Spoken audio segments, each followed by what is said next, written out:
Hello hi friends, ఈరోజు అయితే మా పిన్ని మా ఇంటికి అయితే వచ్చిందన్నమాట. అయితే పిన్ని రావడమే 8 గంటలకు వచ్చింది మా ఇంటికి. పిన్నికి అన్నం పెట్టాలి కదా మేము. అత్త మేము పొద్దుగాలగా దొమ్మితర కట్టుకొని పండుకునింది. దొమ్మితర అడ్డమైంది. అత్త తీయత్త అంటే చూడండి నేను బూతులు తిడుతుంది. మళ్ళీ వచ్చిందా సొంత బిడ్డని ఏమో మేము కోడళ్ళం పోయి పెట్టుకొచ్చుకొని తింటున్నట్టు మా అయితే ఫీల్ అవుతుంది.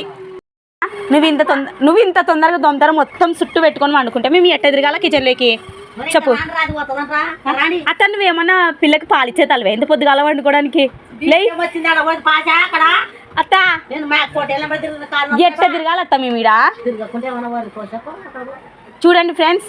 మా అత్తమ్మ తొందర వండుకుంటుంది కానీ లేట్ లేస్తుంది పొద్దున్నే.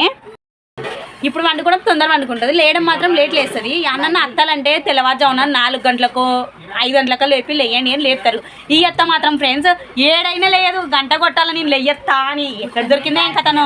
నా మొగుడు కూడా నన్ను సతాయాడు, ఆడున్నాడు ఏం కథను. ఈమె మాత్రం ఊక చంపుతుంది. నా మొగుని కన్నా ఎక్కువైపోయింది మా అత్త.